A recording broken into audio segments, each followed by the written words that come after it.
আমাদের প্রিয় নবী সাল্লাল্লাহু আলাইহি সাল্লাম ওনার জন্মের আগ থেকেই হযরত ইব্রাহিম আলাইহিস সালামের জামানা থেকেই মক্কার কাবা ঘরের হজ, এই হজ্জের কার্যক্রম ইব্রাহিম আলাইহিস সালামের জামানা থেকেই চালু হয়েছে।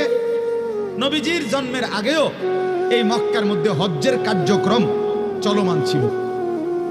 নবীজির জন্মগ্রহণের পরেও এই মক্কার পুরা 53 বছর নবীজির হায়াতের, ইসলাম প্রচারেরও 13 বছর এই হজের কার্যক্রম চলমান ছিল। বাকি কথা হলো ইব্রাহিম আলাইহিস সালাম যেভাবে হজ্জের মূল কার্যক্রম আল্লাহর হুকুম মতে চালু করে দিয়ে গেছিলেন, দীর্ঘ বছরের ব্যবধানে ধীরে ধীরে লোকেরা এটার মধ্যে নিজস্ব নতুন নিজস্ব বিদআত, কুসংস্কার, সামাজিক বিভিন্ন প্রথা চালু করতে করতে ইব্রাহিম আলাইহিস সালাম এবং ইসমাঈল আলাইহিস সালামের মূল হজ আল্লাহর পক্ষ থেকে যেটা ছিল এটারে বিগড়াইয়া একদম লন্ডভন্ড করে ফেলছে। কিন্তু যায়ে বানাইছে বেদাত কুসংস্কার কইরা, এই সবটার নাম ছিল হজ।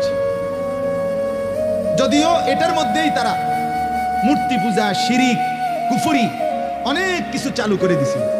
যাই হোক, এটা চলমান ছিল। আর এই হজ্জের মৌসুমে প্রতি বছর মক্কা নগরী এবং তার আশপাশের দূর দূরান্ত থেকে মানুষ, যদিও মূর্তি পূজক ছিল, কিন্তু হজ করতে আসতো কাবা ঘরের কাছে। আর আমাদের নবী সাল্লাল্লাহু আলাইহি সাল্লাম মক্কার 13 বছর একটানা এই হজ্জের মৌসুমে আশপাশের বিভিন্ন অঞ্চল থেকে যে মানুষ আসতো হজ করার জন্য, তো তারা তাবু করে করে থাকতো মানুষ, ভিনদেশীরা। বিশেষ করে মক্কার থেকে কাছাকাছি মিনা, এখনো যেখানে তাবু আছে হাজী সাহেবরা গিয়া থাকে, এই মিনার পুরা অঞ্চল চতুর্দিকে বহির্বিশ্ব মানে অন্য জায়গা থেকে আসা মানুষগুলো তাবু গাইরা হজের সময়টা এখানে থাকতো ওই জাহিলি যুগে।